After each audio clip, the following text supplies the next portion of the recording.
자, 오늘 말씀 제목이 오늘을 제대로 누려야 삶의 문제 이렇게 나와 있죠. 일단 성경 본문을 한번 볼까요? 로마서 7장 24절부터 25절의 말씀입니다. 준목님이 한번 읽어볼게요. 오호라 나는 곤고한 사람이로다. 이 사망의 몸에서 누가 나를 건져내랴. 우리 주 예수 그리스도로 말미암아 하나님께 감사하리로다. 그런즉 내 자신이 마음으로는 하나님의 법을, 육신으로는 죄의 법을 섬기노라. 이 말씀이 이것만 딱 보면 굉장히 어렵죠. 이게 무슨 내용이야? 이런 생각이 들 수 있어요. 바울의 고백입니다. 바울이 뭐라고 고백을 했냐면 내가 하나님을 그렇게 사랑하고 복음을 누리려고 하는데 내 육체와 내 체질이 너무 복음 아닌 것들이 많구나. 내 안에 마음은 하나님의 법을 따라가길 원하지만 내 육신은 죄의 법을 따라가는구나. 그러나 그리스도 예수 안에 있는 자에게는 결코 정죄함이 없고 그리스도 예수 안에 있는 생명의 성령의 법이 죄와 사망의 법에 묶여 있던 나를 해방했구나. 정말 너무 감사하다. 이렇게 얘기하는 말씀이에요. 그런데 이 성경 본문을 통해 우리가 뭘 봐야 되냐면 우리가 이럴 수 있습니다. 복음을 누리고 싶고 하나님의 나와 함께 하시는 임마누엘의 축복을 막 누리고 싶지만 막상 내가 삶으로 돌아가면 삶의 현장으로 돌아가면 복음이 기억이 나지 않는 거예요. 자꾸만 세상의 문화에 빠져서 세상의 문화를 따라가고 하나님의 말씀보다는 사람이 하는 말에 영향을 받아서 흔들리기도 하고 내가 이 복음을 누리고 싶지만 너무 누리지 않는 내 삶의 문제들이 나에게 있는 거죠. 오늘 내가 학교를 가면 또 수업을 하면 복음은 전혀 기억나지 않고 그냥 내 맘대로 막 살아가는 거예요. 그럴 수 있죠. 그러면 어떻게 해야 임마누엘의 축복을 누릴 수 있을까요? 어떻게 해야 복음을 누리는 오늘의 삶을 회복할 수 있을까요? 그걸 오늘 이 메시지를 통해 답을 찾는 겁니다. 일단 서론을 한번 볼게요. 렘넌트의 삶은 그 자체가 그리스도의 빛을 비추는 캠프입니다. 아, 감사하죠. 우리가 삶을 마음대로 막 살아가는 것 같지만 그리스도를 주인으로 영접한 하나님의 자녀. 그리고 전도자로 부름받은 우리 렘넌트의 삶 그 자체가 그리스도의 빛을 비추는 캠프입니다. 그런데 이걸 어떻게 해야 실제로 누릴 수 있을까? 그게 오늘 세 가지로 답이 나와 있습니다. 어떻게 해야 오늘을 캠프로 누릴 수 있을까요? 첫 번째, 뭐라고 나와 있죠? 첫 번째 답은 기도입니다. 기도가 뭔가요? 내 안에 보좌의 망대를 세우는 게 기도입니다. 내 생각, 내 계획, 내 마음대로 살아가는 게 아니라 기도할 때만큼은 하나님이 나의 주인 되시고 기도할 때만큼은 성령이 내게 역사하셔서 내 안에 복음의 망대가 세워지는 게 기도예요. 이 기도를 랩런트들은 절대로 놓치면 안 돼요. 여러분이 학교 현장에서 공부할 때든지 친구들이랑 게임을 할 때라든지 집에서 숙제를 할 때라든지 모든 순간마다 모든 것을 기도로 연결하는 겁니다. 그리고 이 기도의 기준은 내 안에 있는 생명의 빛, 창조의 빛, 영광의 빛, 그리스도의 빛을 나에게 비추고 세상에 비춰서 흑암 가운데 있는 사람들을 살리는 겁니다. 기도로 나와 다른 사람들, 우리가 있는 모든 곳에 그리스도의 빛을 비추는 거예요. 그래서 그냥 내가 하나님 나의 주인 되어 주세요. 성령에 충만해 주세요. 그냥 기도하는 것 같지만 그 기도는 나에게 빛을 비추고 내가 있는 현장에 빛을 비추는 하나님의 비밀입니다. 이걸 랩런트들이 오늘 가지고 가시길 바래요. 자, 두 번째 볼까요? 랩넌트는 신앙생활을 하면서 계산을 하면 안 됩니다.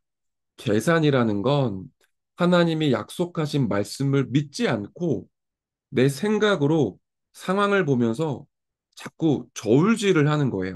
내가 이렇게 하면 이런 결과가 있겠지? 하나님의 말씀보다는 환경과 상황을 보면서 머리를 자꾸 굴리는 거예요. 그러다 보니까 뭐가 안 되죠? 하나님의 말씀이 성취되는 걸 못 봐요. 자꾸만 헤매게 돼요. 자, 대표적인 인물이 아브라함이었습니다. 하나님은 아브라함에게 약속의 말씀을 주세요. 본토 친척 아비집을 떠나라. 내가 너에게 지시할 땅으로 가라.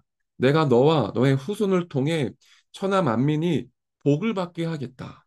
약속을 주셨어요. 아브라함은 그 약속의 말씀에 바로 순종하지 못하고 자신의 생각으로 계산을 합니다. 내가 나이가 많고 내 아내가 나이가 많은데 어떻게 후대를 낳을 수 있을까? 그러니 내 조카 롯이 나의 후계자가 될 거야.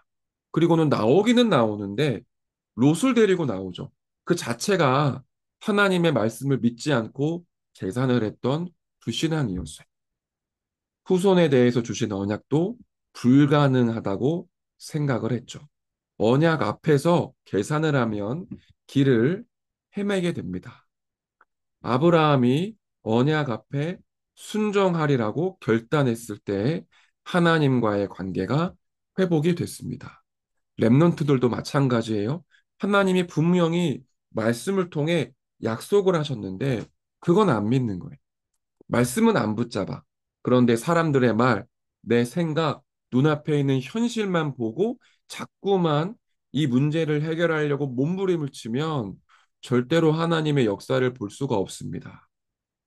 상황과 현실이 너무 어려워도 약속하신 말씀 붙잡고 하나님을 진짜 믿으며 기도하는 거예요.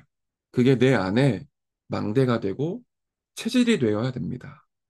자, 이제 세 번째를 볼까요? 셋째, 사도행전 2장에는 렘넌트가 누려야 될 것이 나옵니다. 바로 오순절 날에 임한 성령의 힘입니다.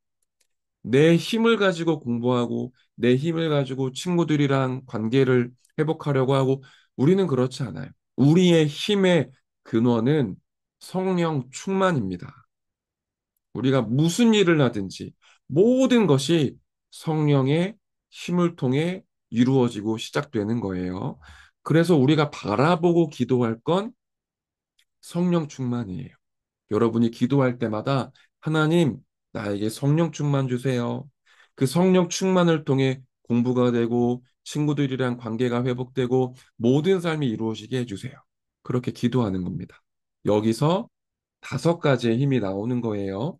다섯 가지의 힘, 영력, 영적인 힘이죠. 지력, 지혜를 얘기합니다. 체력, 건강을 얘기하죠. 경제력, 경제력은 헌금과 물질을 관리할 수 있는 능력을 얘기하는 거예요. 인력, 사람을 살리고 도울 수 있는 힘을 얘기하는 겁니다. 이 다섯 가지의 힘은 내가 짜내는 게 아니라 성령의 충만함으로부터 옵니다. 그래서 우리가 예배 드릴 때가 중요하고 기도할 때가 중요해요. 예배 드릴 때 하나님이 주시는 힘을 얻고 하나님이 열어주시는 문을 향해 가는 겁니다. 그러면 내가 걸어가야 될 내 인생의 길이 반드시 보이게 돼요. 그 길을 가면서 하나님이 주시는 시간표를 누리는 겁니다.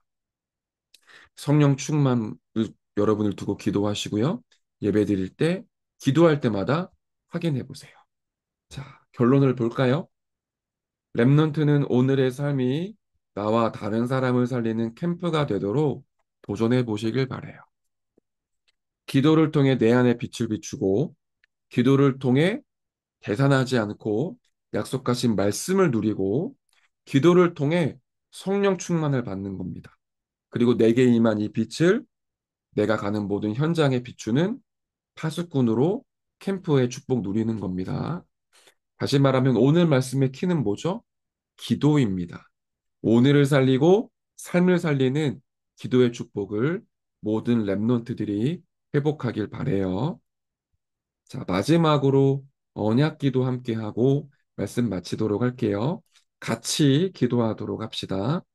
하나님, 오늘의 삶을 캠프로 누리는 렘넌트가 되게 해주세요. 살아계신 예수 그리스도의 이름으로 기도합니다. 아멘. 주기도문으로 예배를 마치겠습니다. 하늘에 계신 우리 아버지여, 이름이 거룩히 여김을 받으시오며, 나라에 임하옵시며, 뜻이 하늘에서 이루어진 것 같이 땅에서도 이루어지이다. 오늘날 우리에게 일용할 양식을 주옵시고, 우리가 우리에게 죄 지은 자를 사하여 준 것 같이, 우리 죄를 사하여 주옵시고, 우리를 시험에 들게 하지 마옵시고, 다만 악에서 구하옵소서. 대개 나라와 권세와 영광이 아버지께 영원히 있사옵나이다. 아멘. 자, 예배를 마쳤습니다. 오늘 하루 그리스도 안에서 힘없고 승리하시길 바래요.